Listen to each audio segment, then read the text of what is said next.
I have a message for you, a very important message. We live in a world where, limiting beliefs and limited thinking is accepted. And in some environments, it's actually encouraged. Not to put anyone down or any institution down, but look at our educational system. It's bound by who you can be, who you can't be. We're taught that, as an academic excellence student, you are expected to achieve more pressures. But yet even inside that more, that higher achievement, there's still a limiting belief there. I look at my life today and it's barely recognizable. I'm grateful to say I have 6 bestsellers. I've sat with Oprah, with Larry King on CNN, Good Day LA. I've traveled all over the world, did work in Taipei and Africa and Kazakhstan. But that wasn't where I started. I started struggling for 12 years in the educational system, not thinking I was good enough. The word fail or not pass was threaded through every year in school in some area or another. And so I graduated or got out. I graduated, but what did I graduate to? I graduated more of who I think I might be able to be or who I couldn't be, but not my possibility.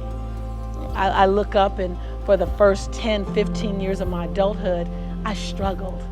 I struggled because I didn't dream big enough at that time. I didn't know.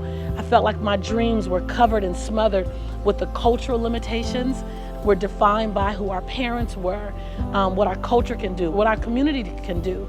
So you look at all the areas of our lives, financially, mentally, emotionally, family, geographically, and all of those things kind of put us in a box. And some of our boxes are this big, so we think they're amazing.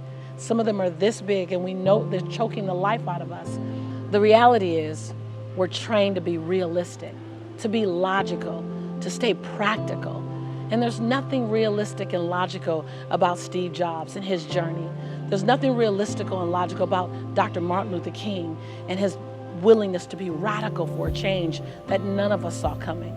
There's nothing realistic about Nelson Mandela leaving prison after 27 years and leading the largest forgiveness movement ever.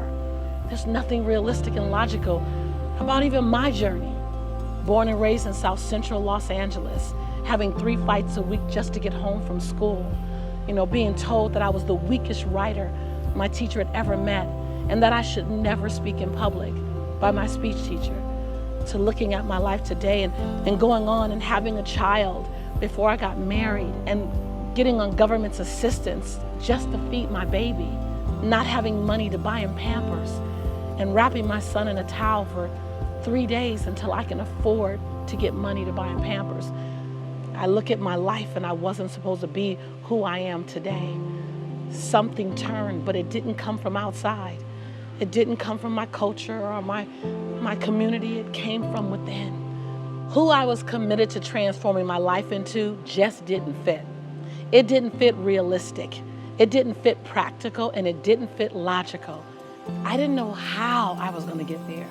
There were no examples of how I would get there. There was no instructions.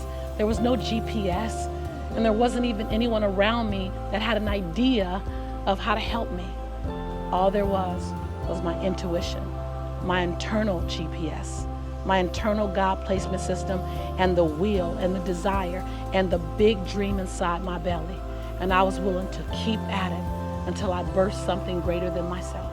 In order to live the life you love and love the life you live, you have to be willing to step on the other side of normal, on the other side of where people give you permission to step. You have to be willing to step on the other side of realistic. You have to be willing to dream big and give yourself a radical chance for a radical future and a breathtaking possibility. It starts with you, I promise. I'm so excited because I'm putting together a video for you that's gonna help you stay on track, stay on course, get back on track if ever you need to, and really push past any limitations you've ever had before and soar, and ultimately dream big, dream huge, dream ginormous. I can't wait to serve you.